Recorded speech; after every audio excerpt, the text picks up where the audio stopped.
Je m'interroge ce jour sur la question des blocages liés à la réhabilitation du centre hospitalier universitaire CHU de Yaoundé, malgré, on va le dire, le double financement de l'État du Cameroun et des partenaires au développement. Quelle est la situation du CHU de Yaoundé? Comment comprendre que le centre hospitalier universitaire de Yaoundé soit à ce jour inachevé? Pourtant, la fin des travaux était prévue pour 10 mois. 6 ans après, on attend toujours la réhabilitation du CHU.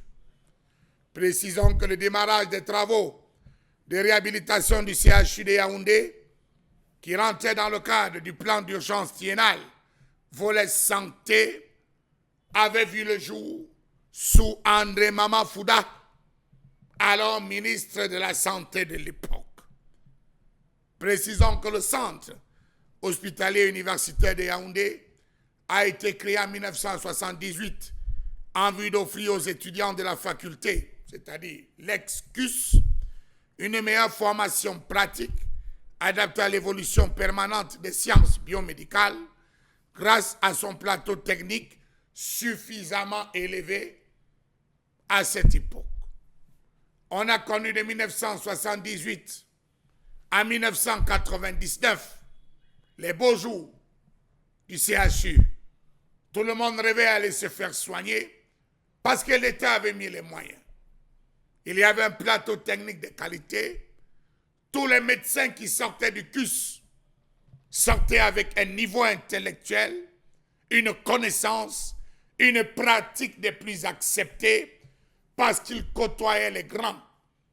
En plus d'être un centre hospitalier, plein de professeurs venaient donner cours, des séminaires où les étudiants touchaient du doigt la réalité.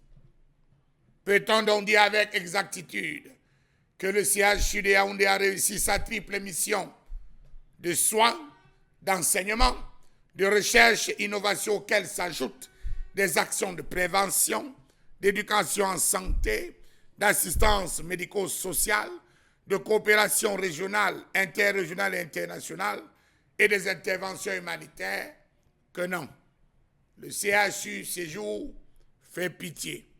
Peut-on dire que le CHU de Yaoundé nous aura permis à travers des échanges de savoir-faire et d'expertise une meilleure qualité de savoir-faire médicaux, techniques, logiciels, logistique ou de management?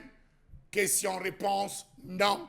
Parce que le personnel du CHU dit être démotivé. Dit être démotivé aujourd'hui parce que l'État donne l'impression de ne pas se soucier de ce centre. Peut-on dire avec exactitude que le rapprochement de l'hôpital et de l'université a permis au CHU de devenir un lieu majeur de production de recherche biomédicale nationale grâce au continuum entre la recherche fondamentale et la recherche clinique? Question. À une époque, toutes les cuvées qui sortaient du CUS étaient présentées à la télévision, section par section, département par département, avec major démonstration du savoir-faire et affectation dans les principales unités, où jusqu'à ce jour récent, tous ces sortis de l'excuse n'ont encore point failli parce qu'ils étaient formés à la vraie connaissance. Aujourd'hui, le CHU amène véritablement à lever les yeux. Comment comprendre que des travaux de réhabilitation lancés en 2016, à l'époque d'André Mamafouda, précisément octobre 2016, jusqu'à ce jour, on en est encore là.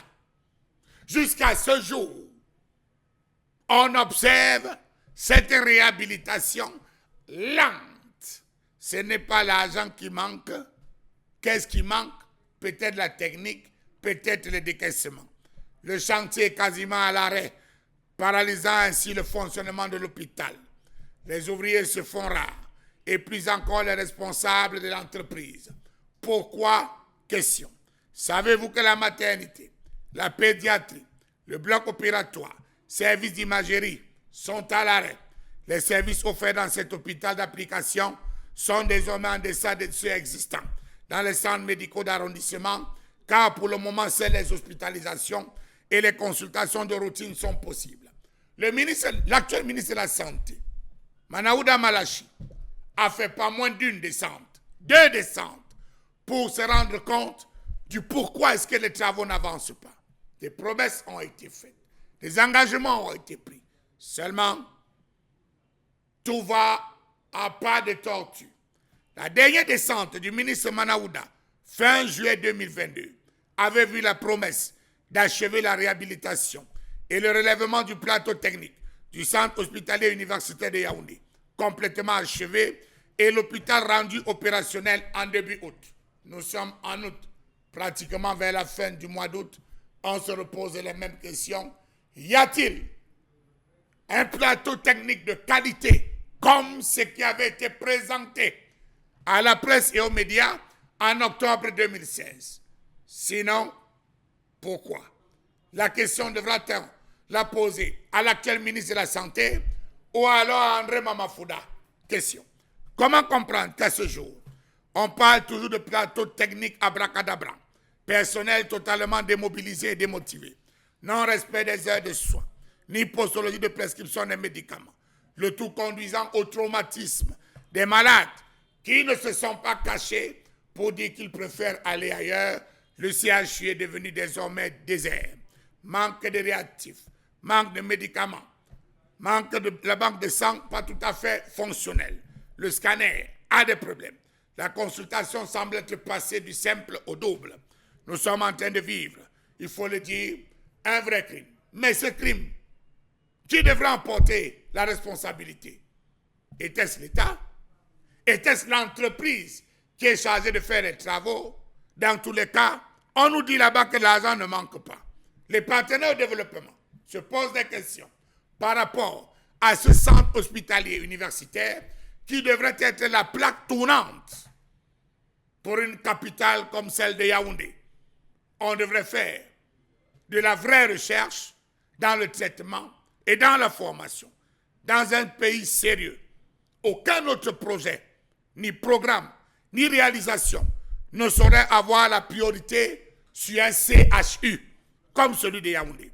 Ce ne sont pas des médecins peut-être que l'on forme là-bas, mais plutôt des techniciens perdus, imparfaits, formatés dans le néant.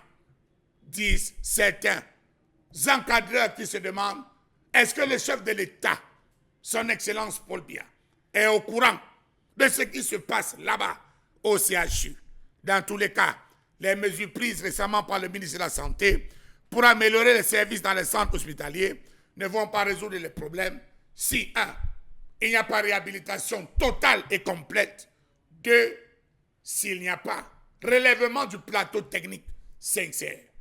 1978, 2022, beaucoup d'années. Mais hélas, beaucoup d'argent engrangé, mais hélas, peu de résultats.